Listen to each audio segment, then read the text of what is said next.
There's nothing, almost nothing, more annoying than trends that we see in TV shows and movies today. Now, the process of making movies has been democratized and anybody can do it. And that's because people shoot on digital now and not on film. So there's not much of a risk when film studios commission projects because they're going to make money because they're using inferior equipment. Now, I'm not going to be the cinema purist who says that Marvel movies don't have a message or the same, effect as a Martin Scorsese film. No. I want to talk about the late, great Wes Craven, my spiritual grandfather, godfather, who knew how to make a great movie and to sell a message. And unfortunately, the things that have been done to his intellectual property, his stamp. Okay, fine, Miramax owned it, now Paramount does, whatever. But he originated Sidney Prescott and the themes in Scream. And now they've been thrown out the window and everyone is acting like it's fine because they're just happy that the series is still going on. So buckle up because a lot of people are not going to be happy about this. The genius of Scream 1, 2, 3, and 4, the only Screams that exist, is that they have a purpose. They have a point. Most importantly, they make sense. Before I get to why they make sense, let's look at the new Screams. Spoiler alert, if you haven't seen them, go watch them and then come back and you'll see what I mean. See, I'm still giving you guys your money. Free advertising. Oh my gosh. First of all, let's look at the acting. Let's start there. The new Screams is what I call them, not 5 and 6, new Screams. Sorry, Courtney Cox, I know you're a producer, but there's a reason Neve Campbell decided to sit that one out. The new Screams, the acting is atrocious. When you look at the audition tapes of Neve Campbell for Scream 1, she is the character. She is feeling it, even in the auditions. I was just re-watching for like the 10th time Scream 5. And I'm sorry, Samantha Carpenter, but this is not a television show. That is not good acting. It's overly dramatic and it's very demonstrative. It's what our acting teachers tell us not to do. Jenny Ortega, great. But too much with the anger, too much with the outbursts, too much with the melodrama. So that's the one thing. The characters are not believable. One thing I've noticed is that I've been watching a lot of people's reactions to the Scream films, and every single person can guess who the killer or killers are in the new Screams within the first 15 minutes. You could never guess in Wes Craven's Screams, and I will get to that, why that is. In the new Screams, not only is the acting atrocious, it doesn't make any sense. First of all, how are these people supporting themselves? Where are they getting money? Okay, that's just the basics. The one girl, it looks like Samantha, she works at some bowling alley or something, and then she just packs up and leaves and goes to take care of her sister. Who's paying for her life? in Scream 6? What is her job? Anyone? Did I miss something? Is she getting royalties from Gail's books? So already doesn't make sense. Fine. What about the supporting characters? I understand that it's the new generation, the new crop of people who are trying to make us feel nostalgia, which they point out very clearly in that park scene in Scream 6. But what do they do? Honestly, when you think of the characters in the real Screams, they actually did stuff. They had goals and dreams. What do these new people do? It's like it's the whole show is running on characters. There is no plot, because I believe plot is the most important thing, because plot reveals a character. When you just focus on character, then you get plot armor, and you just put characters in ridiculous situations just to see how they get out, just to make them move forward. But when you work out your plot, which Wes Craven was a master genius at, then you're able to see how a character reacts, because you don't know someone's true character until they're in a specific situation. You see a character, their true nature, by how they overcome obstacles on the way to their objective. In the new Screams, the only objective is run away from Ghostface. And let's talk about Ghostface. What is up with the dialogue that Ghostface is being given? In the real Screams, Ghostface used to say the most vile things that you would feel, you would have a guttural response listening to him. Now he's just like, what's your favorite scary movie? I'm gonna get you. And then he just stabs you in the neck and it's over. In the real Scream, there was tension. He used to toy with his victims. He used to tell them things, that iconic things, like, I'm gonna slit you eyelids so you can't blink when I stab you in the, like, it's so, oh, so you're scared listening to it and you're in the moment, which is why the real Screams were not just horror films. They transcended that. They were films that were deeply rooted in the human experience of terror. They were terror films, not horror films. And I think the reason for that is because Wes Craven, the person who made them, used to be a philosophy professor. He knows what scares human beings. Don't even get me started on A Nightmare on Elm Street, Last House on the Left, and The Serpent and the Rainbow. That man knew what he was doing. Now, I watch a few horror movies and I've never, had nightmares because of it, except Wes Craven films, the ones he directed. New Nightmare is a work of genius. And you see all these meta shows today, but none of them come close to how Wes Craven did it in all his work. And he started doing that ages ago. Because why? Because Wes Craven does something that is coming evident now in with the new Screams, that other people can't do. It's funny, when someone's gone, then you actually understand what they contributed to something.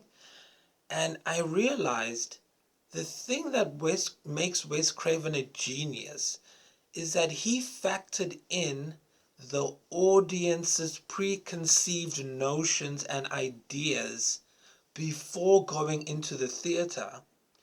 He factored those in to how the movie would be directed, to how the plot would unfold, to show the character's development. The new Scream.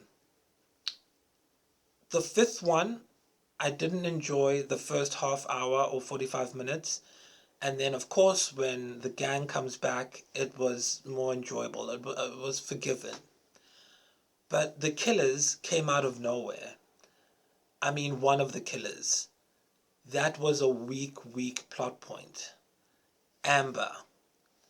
Don't understand how she gets the honor of killing Dewey, which is a travesty in and of itself, when she doesn't even match the size of the killer. Fine. Then let's go to the main guy, Richie. He was fine. I liked him. He's good. Played it off well. Fine. Didn't mind Scream 5. Scream 6. That's when it went off the rails. Can anybody tell me, class, who or where have you heard of a group of mass killers doing serial murders?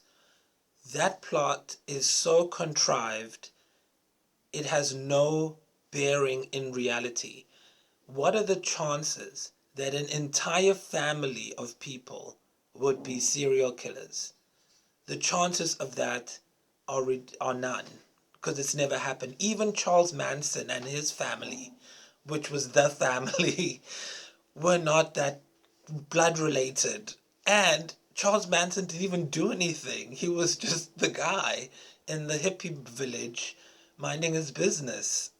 So when I saw that reveal, I was just like, okay, it's gone. It's gone off the rails.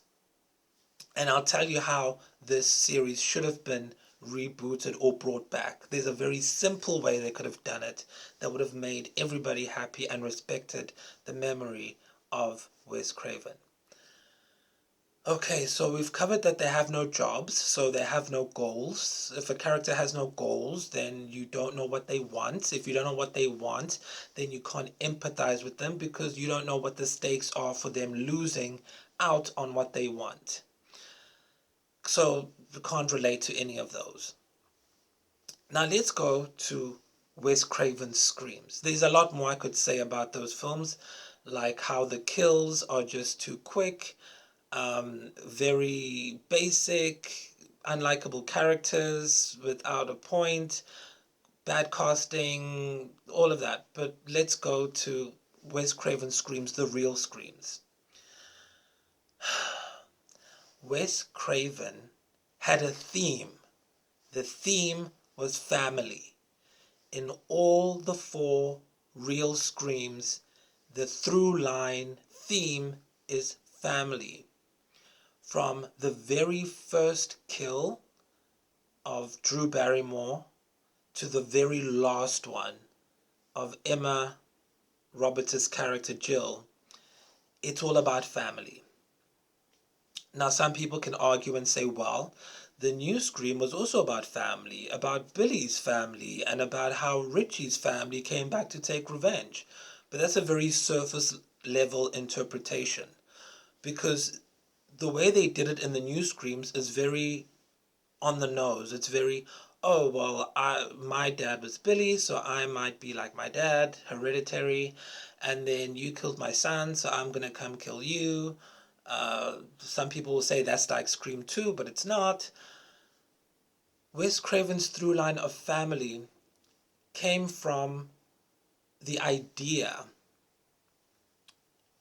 centered around Sidney Prescott. Sidney Prescott is not just a character that's used to explore plot. Sidney Prescott is revealed through each plot point we go through with her. In the beginning of the film, when we see her relationship with her dad. Family. We see that clever trick she does with the door. That's symbolic of there's no mother in this house. She's alone with her dad. He's not going to ask too many questions. And she uses that door trick to keep her secret life from being revealed, right? So we know through the plot point of Billy coming in through her window all the time that her character is someone who's keeping secrets. She doesn't need to take medication for us to know, and then see visions for us to know that there's something going on internally with her. It's all done symbolically by using barriers throughout the film. Thresholds, doors are a very huge thing in the original Screams. Doorways and passages and hallways and things like that. So the through line of family is established in the first Scream and then developed throughout the series. But that's on a thematic level. The new Screams make that on a plot level. That's a thematic level. On the character level, we have characters in Scream 1 that actually have a purpose.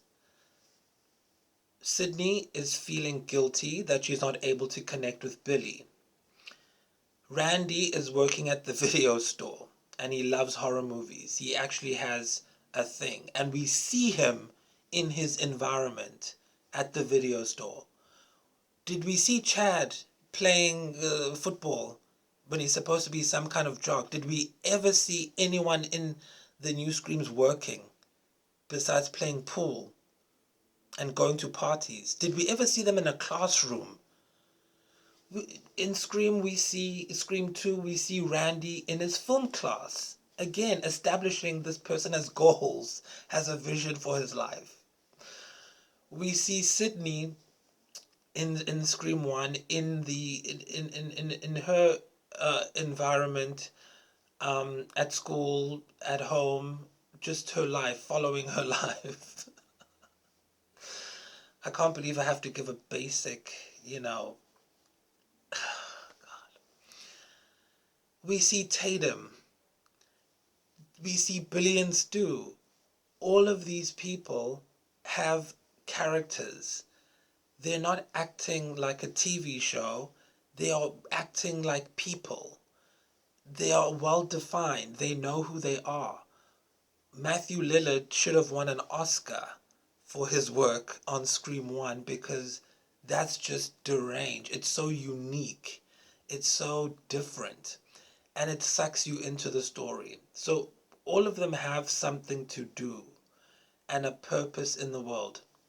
In Scream 2, everyone has something to do. In Scream 3, Sydney is working as a trauma counselor. She has a job.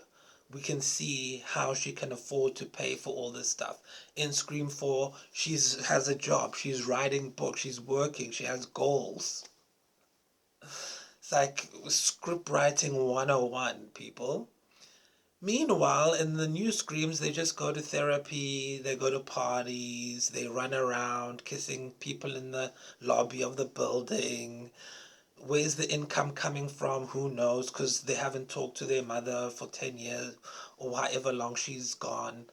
So it's like, how is this happening? Did you sell your story? At least Kirby is working for the FBI and she has a job. Fine. Then, so we have the theme of family in the original Screams. We also have the actual fear, the driving force of the play, of the movie, which is the fear of the breakdown of the family structure and what it means in society. And they explore that theme so well with the use of Gale Weathers that you really get a sense of the world of the play, the movie, what's going on. The breakdown of the family is symbolized through the cheating of Maureen Prescott and the chain of events that has on everyone in the movie. Gale Weathers exposes that to the world. So you have this character, Sidney Prescott, The whole world knows that her family is broken and why and who's to blame. And all she wants is to move on. She doesn't talk about her mother. You see in the beginning when Tatum is like, oh, this is almost as bad as when, and then she stops. So we know, oh, we're not supposed to talk about this because Sydney's goal is to be an individual and move on with her life. And part of, now there's the plot. So how does she react as a character? She tries to feel comfortable with Billy so she can take the relationship to the next level. And then you feel empathy for her and you say, oh, I can relate to that when you're going through something, but you don't want to make someone else feel alienated. So then you start blaming yourself. You're like, oh, that makes sense. And the news screams, hi, you just got stabbed. Okay, I'm coming. By the way, the reason why I left home is because Billy's my dad, and I told everyone, and Mama kicked me out, and so I had to go. And then you get attacked in the thing of in the cafeteria of the hospital. Doesn't make sense. There's no crumbs for us. There's nothing to hang on to latch onto. In the real Screams, we felt protective of Sydney because she also had a well-defined goal. The goal is, I just want to move on with my life. I don't want to be defined by what my mother did. And as she tries different avenues to do that, Ghostface, the antagonist, keeps pulling her back into that world. And then you see, we like her because she's able to survive out of that world by being a fighter. She's a survivor, that's the point. My favorite scene in Scream 2, one of my favorite scenes is in Scream 2 when she's talking to the acting teacher and telling her how to channel her pain into a performance.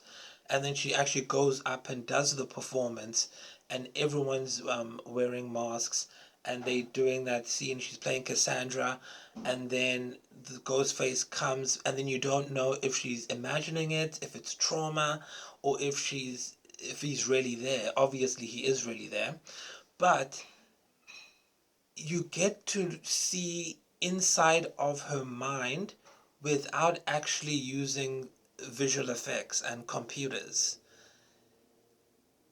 Like, can't you guys just make a good movie? Like, use the techniques, okay? Go to a philosophy class for 2 or 3 years and then come back and do Scream again.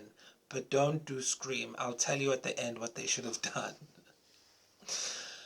So with Sydney, it's always this, okay, everyone's going to bring up Scream 3 when she had that dream, but the dream again, Wes Craven knows what he's doing. The reason for the dream is because it amplifies the theme of family and the dream you have for your family, partnered with the fact that they're in Hollywood, the city of dreams, and they're exploring how Maureen's dreams were shattered. So of course, having a dream sequence in Scream 3 makes sense, especially since it's PG-13. It's a clever way to get around censors and censorship, but it also still fits within the story, and it links up with the last or one of the scenes in the on the set when Ghostface gets on set. It links up to that scene and the last scene before Roman Bridger reveals he's the killer. And guess what? He's her brother. Family. And all the way through the films, you get that through line. And now, when you have characters that die off or don't survive in a horror film, but then a certain group of characters survive, it could seem forced and staged, like it does in the new movies. For example, the ladder scene. Why on earth would you leave someone who's been stabbed in the stomach to go last? wouldn't you put them first because you need to hold the ladder for them on the other side? Again, this is a case where someone is using a character to drive a plot instead of using plot to drive a character. That's why these things don't make sense. That's why every high school drama on Netflix is filmed with this haze in the room. And you're like, either these schools are already dusty or someone went crazy with the smoke machine. Like, why is there haze everywhere? And why is everything color graded to such an unnatural color?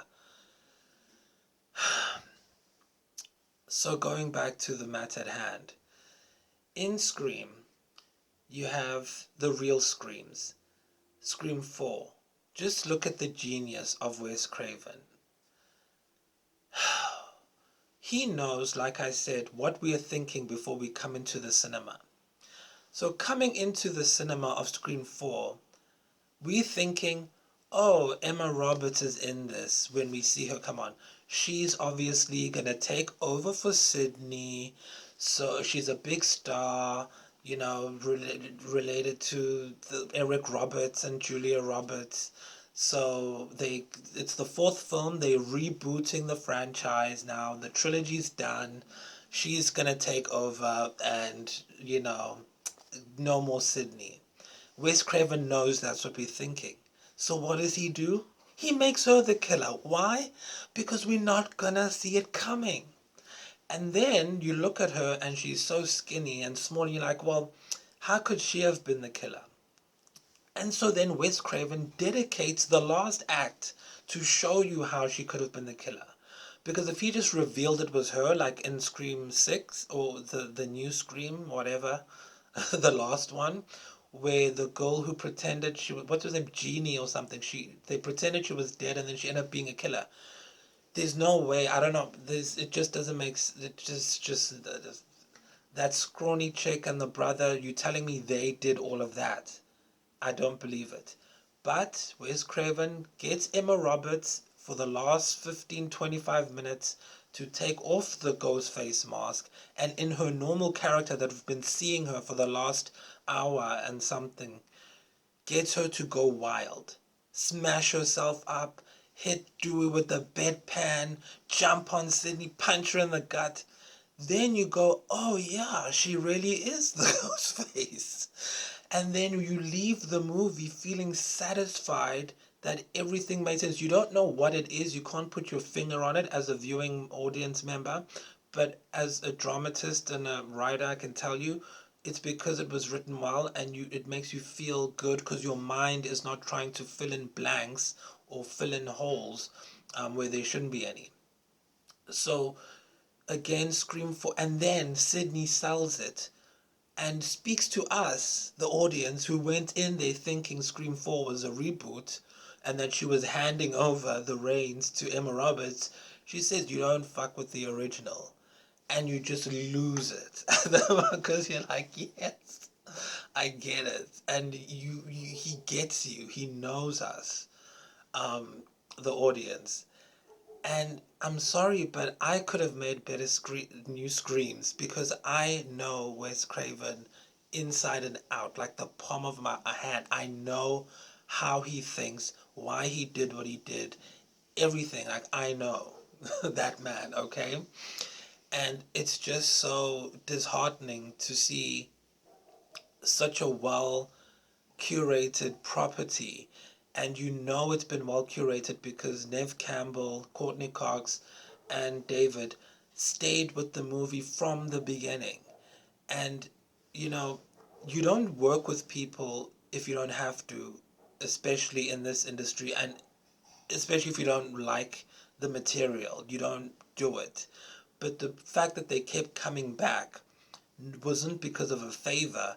It was because they genuinely enjoyed working with Wes because they could see he had a plan and he knew how to tell a story, not how to invent or to put a story together. You can put a story together or you can tell a story where you capture your audience and have them following and being involved in the emotional aspects of the film. You watch Sydney in Scream 2 when when after Derek gets slashed and she's looking outside and she's just looking at him, and you don't even need anything to know what she's thinking. Like, here we go again. I'm never gonna escape. I just want to be normal. They even say it in the lines when Randy speaking his British accent, like he's just watched Lock, Stock and Smoking Barrel, and he's like, let's go back to our semi-quasi happy existence. That's the part of the thematics. That's part of Sydney's goal, trying to be normal. Please, can someone tell me what is the goal of these new people? What do they want? I know Jenny Ortega's character wants to just move on, and they're doing this thing about trauma, and you need to talk to someone about your trauma or it builds up and you can't. That's very TV. It's very, you know, movie of the week. In Scream, it wasn't that basic because there was so many factors at play to how Sydney was processing the world around her. Gale Weathers is literally like such an underrated character because she's kind of the glue that holds Scream together. Because she speaks to the world where the media. I love that line in Scream 4 when she's like, don't act like I'm the media. Don't talk to me like I'm the media. Because the media plays a huge role in Scream because the argument is, as everybody knows, if Gale Weathers frees Cotton. I love when the mother, what, Debbie Salt, the fake Debbie Salt's like, she put you in prison for a year. Like, come on. She says it with such see, the characters had such a conviction in what they were doing. This new guy, Dermot Mulroney's like, I'm like, so you got your whole family to kill? 4 people in a family are serial. I watch 48 Hours every day, and True Crime Daily, and every Disc ID channel thing. I've never heard of that, but anyway, Debbie Salt pretends to be part of the media. Why? The media has access to people's lives. So Gale had access to people's lives.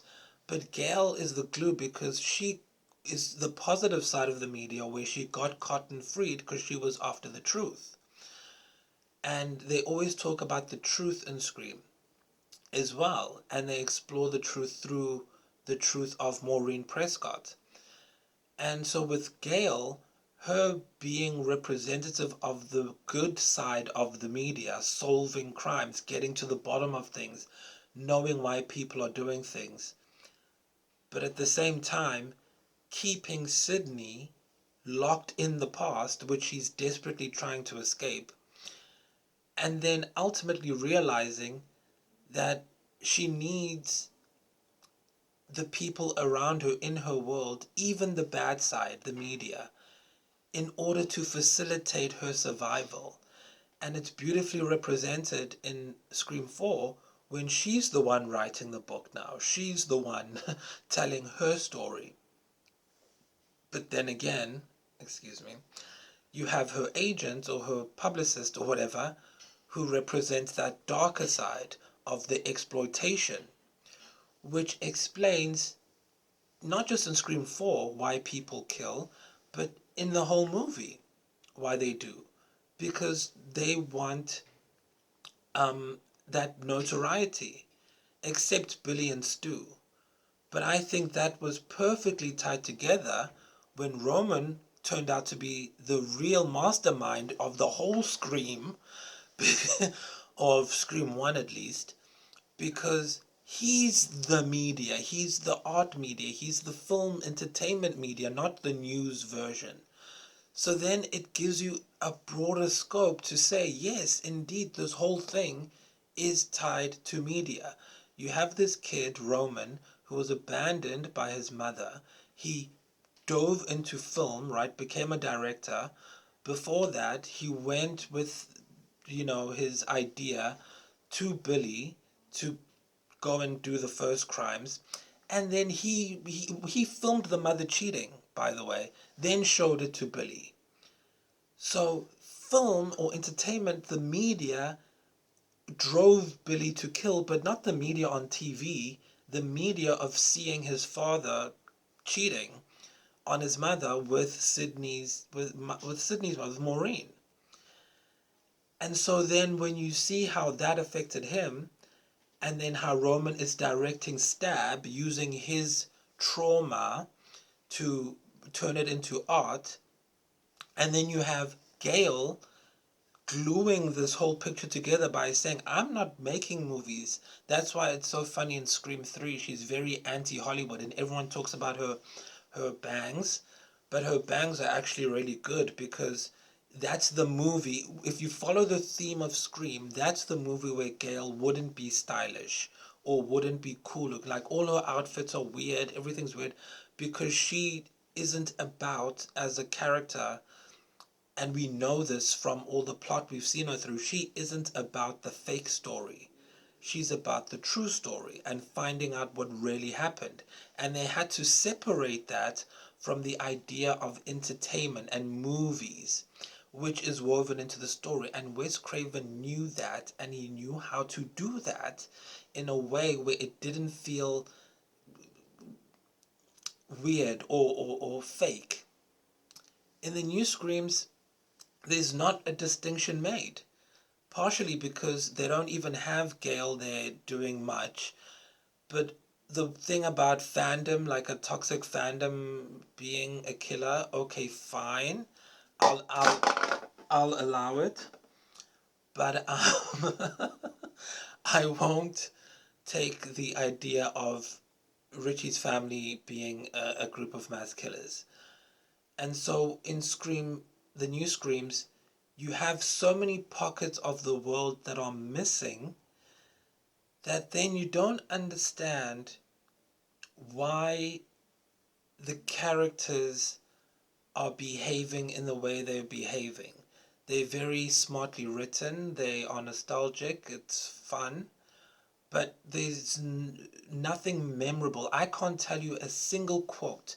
Okay, if you remember a single quote from the new Screams, please put them down there because I cannot remember a single quote. But in every single one of the other ones, and I've seen all six multiple times, in every single one of the other ones, after a single viewing, I remembered a quote. I mean, where my one Scream 1, my mom's gonna be so mad at me. Scream 2, don't you know history repeats itself, Sydney? And she sent you to prison for a year. Scream 3, don't look at me, I didn't take shit.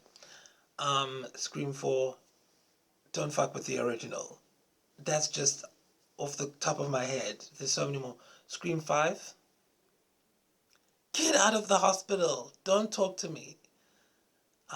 Scream 6. I don't know.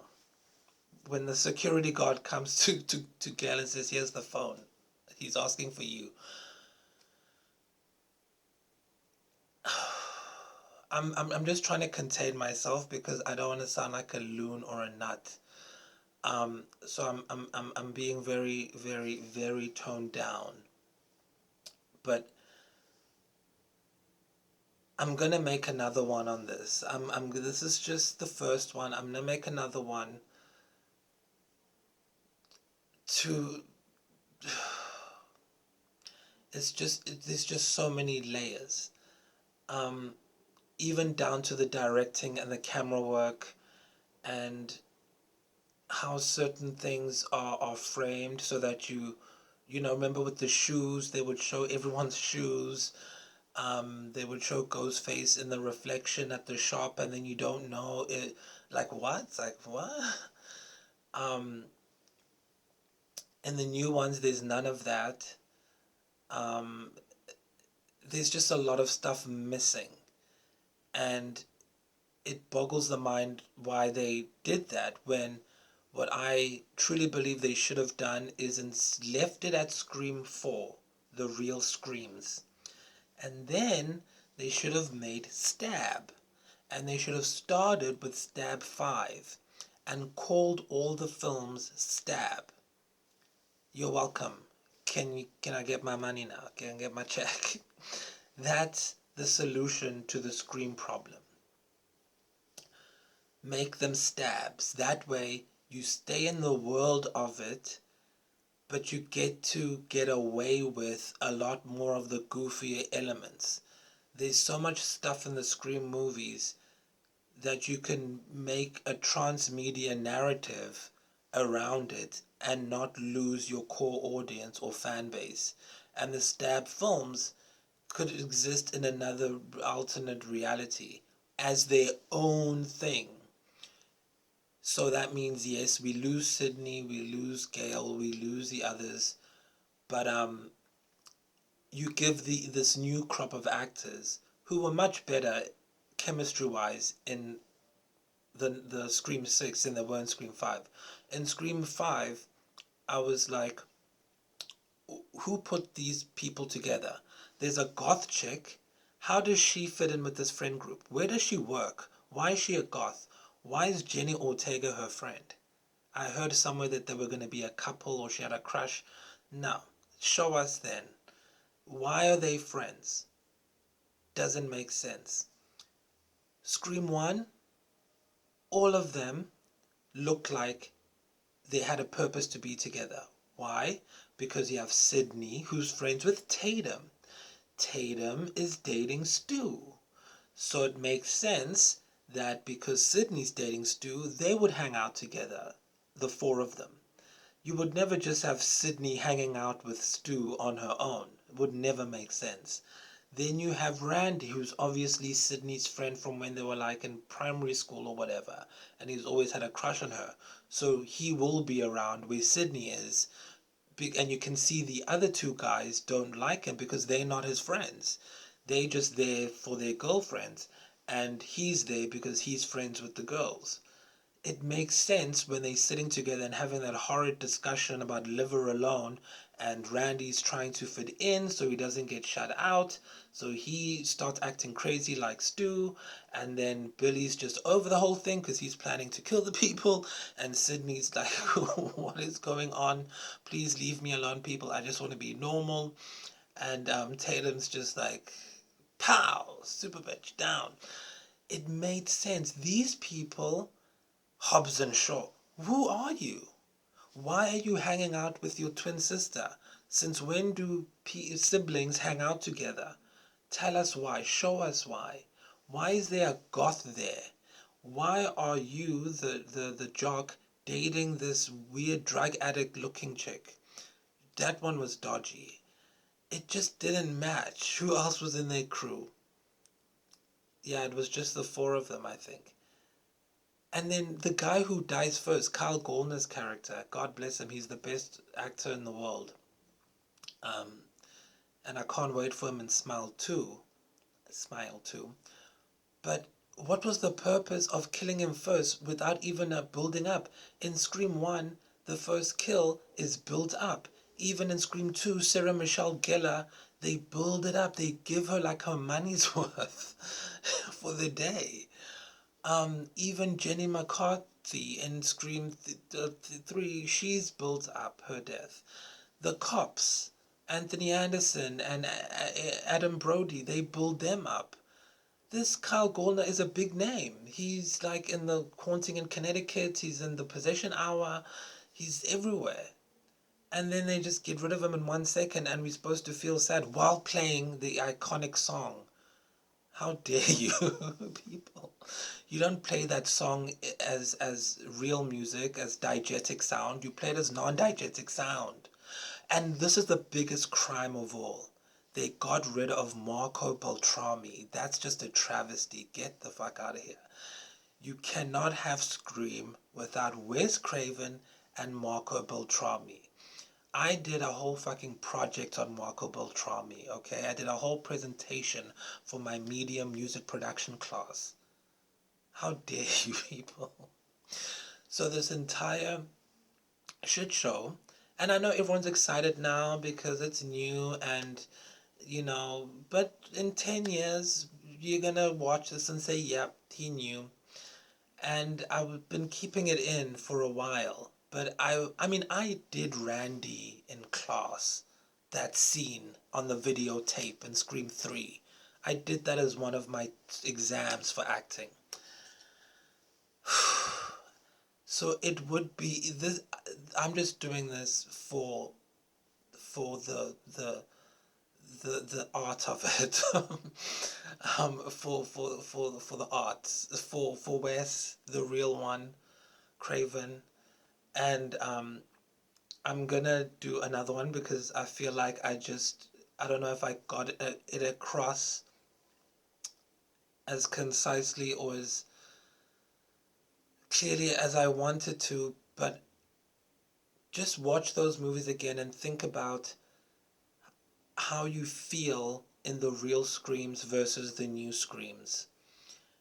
And just tell me, what jobs do these people have to live in New York? Do you know how expensive New York is?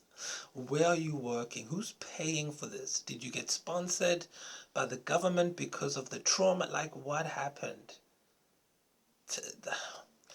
And then how can you not know your best friend Amber lives in Stu Marker's house? How can you not know that?